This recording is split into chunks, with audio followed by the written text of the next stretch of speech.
রায়গঞ্জ লোকসভা কেন্দ্রে শুধুমাত্র বিজেপির সঙ্গে লড়াই হবে কংগ্রেসের, কারণ এখানে তৃণমূল থেকেও বিজেপির প্রার্থী দাঁড়িয়েছেন। শনিবার উত্তর দিনাজপুর প্রেস ক্লাবে সাংবাদিক সম্মেলন করে তৃণমূল কংগ্রেস প্রার্থী কৃষ্ণ কল্যাণীকে এভাবেই বিঁধলেন বাম কংগ্রেস জোট প্রার্থী আলী ইমরান রামাজ ওরফে ভিক্টর।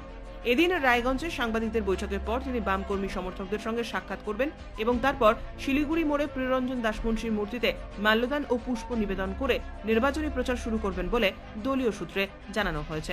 প্রচার শুরুর আগে সাংবাদিকদের সঙ্গে সৌজন্য সাক্ষাতের পাশাপাশি জেলা কংগ্রেস সভাপতি মোহিত সেনগুপ্তকে পাশে বসিয়ে উত্তর দিনাজপুর প্রেস ক্লাবে আসন্ন নির্বাচনের প্রচার প্রতিশ্রুতি ফরওয়ার্ড ব্লক থেকে কংগ্রেসে আগমন সব বিষয়ে খোলাখুলি কথা বললেন ভিক্টর।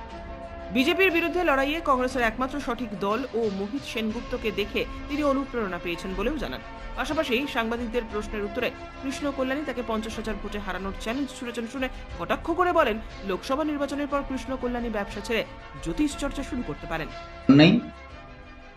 আমাদের উদ্দেশ্য পরিষ্কার আছে কি বিজেপি এবং তৃণমূলের বিরুদ্ধে লড়াই করার জন্য রাহুল গান্ধী ভারত জোড়ো যাত্রার মধ্যে দিয়ে ভারত জোড়ো যাত্রার পরে ন্যায় যাত্রার মধ্যে দিয়ে পরিষ্কার বার্তা দিয়েছেন কি বিজেপির বিরুদ্ধে লড়াই করতে গেলে সকল ভারতের রাজনৈতিক দলগুলোকে উনি এক জায়গায় আসার আহ্বান জানিয়েছিলেন। তার মধ্যে বামফ্রন্ট দলও আছে, কংগ্রেসও আছে। তো আমরা যৌথভাবে মিলে বিজেপির মোকাবিলা করব এবং পশ্চিমবাংলায় তৃণমূল এর মোকাবিলা করব আমরা, এটাই আমাদের সিদ্ধান্ত। তাতে বাম কংগ্রেসের মধ্যে কোনো দ্বিমত নেই, সেইভাবে আমরা লড়াই করার জন্য প্রস্তুত।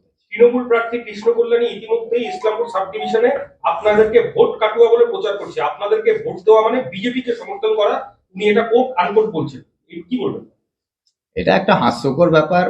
উনি হয়তো যোগ করতে পছন্দ করেন, কিন্তু যে কথাটা উনি বলছেন তার আগে ওনাকে চিন্তা করা, উনি বর্তমানে বিজেপির বিধায়ক হয়ে উনি আমাকে ভোট কাটোয়া বলছেন বা কংগ্রেসকে ভোট কাটোয়া বলছেন। আর বর্তমানে যে পরিস্থিতিতে আমরা নির্বাচন লড়তে যাচ্ছি রায়গঞ্জ লোকসভা কেন্দ্রে বিশেষ করে, সেখানে পরিষ্কার এখানে তৃণমূলের কোনো প্রার্থী নয়। এখন লড়াইটা হচ্ছে বিজেপি আর কংগ্রেসের মধ্যে। যে বিজেপির প্রার্থী সেও বিজেপির প্রার্থী, তৃণমূল যে একে প্রার্থী করেছে সেও হচ্ছে বিজেপির প্রার্থী। এই জন্য বিজেপির সঙ্গে কংগ্রেসকে লড়তে হবে।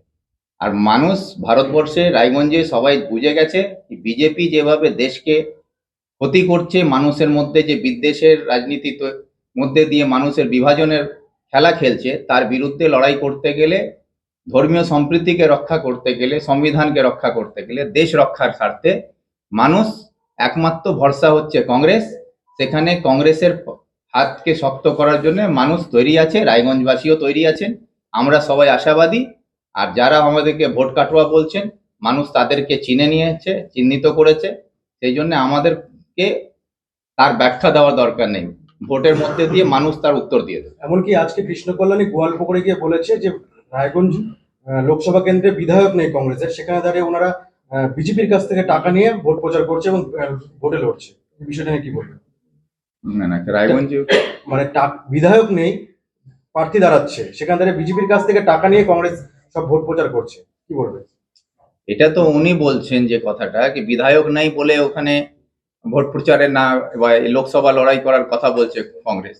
তো সেটা তো ওনাকে বোঝা উচিত কি যে কথাটা উনি বলছেন, বর্তমানে উনি বিজেপির বিধায়ক হয়ে যদি তৃণমূলের প্রার্থী হয়ে আজকে দালালি করছেন, তৃণমূলে এসে বিজেপির দালালি করার জন্য উনি এখানে এসেছেন, সেটা মানুষ বুঝেছে। আমরা কংগ্রেস বিগত প্রায় 45-46 বছর ধরে আমরা পশ্চিমবাংলায় ক্ষমতায় নাই, কিন্তু কংগ্রেস তার রাজনীতিগত মতাদর্শ নিয়ে মানুষকে সঙ্গে নিয়ে অন্যায় অত্যাচারের বিরুদ্ধে ভারত রক্ষার স্বার্থে, দেশ রক্ষার স্বার্থে, সংবিধান রক্ষার স্বার্থে আমরা কিন্তু লড়াই করে যাচ্ছি। আর তার অস্তিত্ব রক্ষা করেই কংগ্রেস দীর্ঘদিন ধরে লড়াই করে প্রমাণ করেছে কি আমরা ক্ষমতায় না থাকলেও আমরা জনগণের সঙ্গে আছি, জনগণের মধ্যে আছি। আমাদের লড়াই জনগণের জন্য, দেশের জন্য, দেশকে রক্ষা করার জন্য কংগ্রেস সবসময় প্রস্তুত আছে।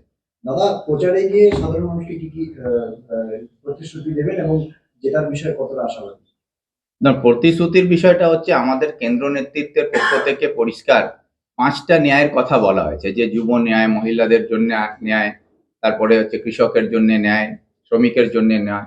এইসব যে পরিষ্কার ন্যায়ের বার্তা দিয়েছেন, সেইগুলোকে সামনে মানুষের কাছে আমরা তুলে ধরছি। তার পাশাপাশি যেহেতু আমি রায়গঞ্জ লোকসভার কেন্দ্রের প্রার্থী হিসাবে আমাদের যে রায়গঞ্জের যেগুলো সমস্যা আছে, যেটা এখন আপনাদের প্রেস ক্লাবের মাধ্যমে কিছু আমরা সমস্যাগুলো আমাদের কাছে তুলে ধরেছেন, সেই দাবিগুলো আছে। এর পাশাপাশি বারসই রাস্তা আছে, সেটা একটা বড় সমস্যা আছে। আমাদের এখানকে স্বাস্থ্য পরিষেবার এখনো মানুষকে চিকিৎসার জন্য বাইরে অন্য রাজ্যে যেতে হয়, সেই সমস্যা আছে।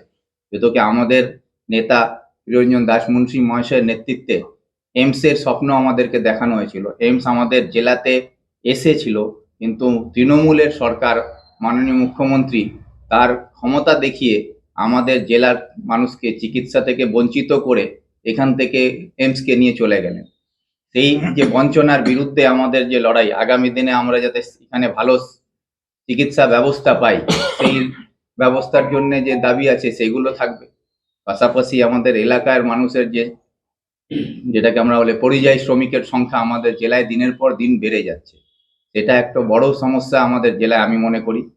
যাতে পরিযায়ী শ্রমিকের সংখ্যা যে আমাদের জেলার থেকে বাইরে চলে যাচ্ছে, সেই শ্রমটাকে যাতে আমাদের জেলা বা আমাদের রাজ্যে কাজে লাগানো হয়, সেই ব্যবস্থা যাতে সরকার করে, তার জন্য যা করার সেই ব্যবস্থা করার চেষ্টা করব আমি।